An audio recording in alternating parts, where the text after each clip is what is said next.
Hello and welcome. Today we're doing a deep dive into what might be one of the most influential works of the early 21st century. It's a piece that, in its profound brevity, pretty much set the stage for an entire industry. We are, of course, talking about the 18-second masterpiece, Me at the Zoo. And this brings us to the central question, doesn't it? How much meaning can you possibly squeeze out of just 28 words and, one very sudden, very strange sound? Well, as we're about to see, the answer is a whole lot. An entire universe of meaning, really. So here it is, the source text, in its complete, unedited glory. We're going to treat this with the serious critical respect it deserves, and we're going to break it down, piece by piece, to really get at its underlying genius. So, our analysis has to start where the text itself starts. First things first, establishing who is talking and where they are.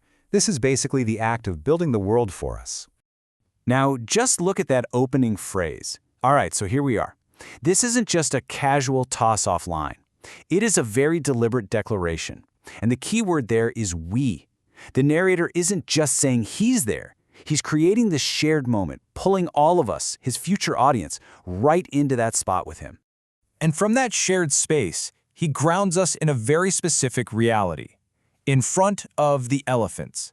Think about that choice. Elephants, they're huge, they're symbolic. This isn't just some random zoo enclosure anymore. No, this has become a grand stage, and it's getting us ready for the main event. Okay, so now we get to the real meat of the piece. This is where our narrator shifts gears from just setting the scene to presenting his main idea, his central thesis, if you will, about his subject. And what's amazing is that his observation follows this perfect, classic three-act structure. Seriously, step 1, the premise. He states that there's a cool thing about these guys. Step 2, he gives us the evidence. They have really long trunks. That's an objective fact. And then step 3, the conclusion. And that's cool. He just restates his premise, but now it's backed up by evidence. It's a perfect little logical loop. But it's not just what he says, it's how he says it. The delivery of that evidence is so important. He doesn't just say long trunks. No, it's really long trunks. That little pause, that repetition, it's all there to emphasize just how significant this observation is.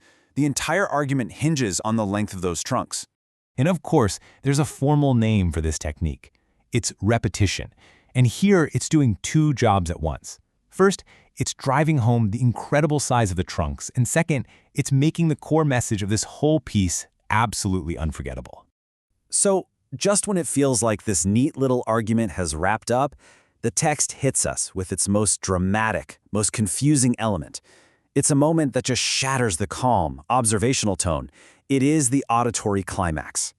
And there it is. This sound just erupts into the narrative with absolutely no warning. It's pure chaos. It completely defies the tidy little structure we were just analyzing. It's raw, it's out of nowhere, and it forces us to ask a huge question. What is this doing here?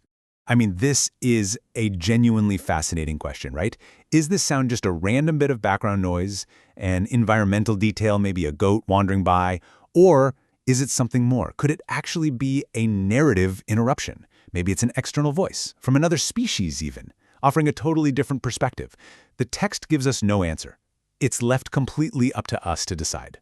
And right after that moment of pure chaos, watch how the narrator just pulls it right back together. He reasserts total control of the story and moves into his fourth and final act, the conclusion. I mean, this final line is just a masterstroke. The phrase pretty much adds this little touch of humility, almost. But then he follows it with all there is to say, which is just so absolute, so final.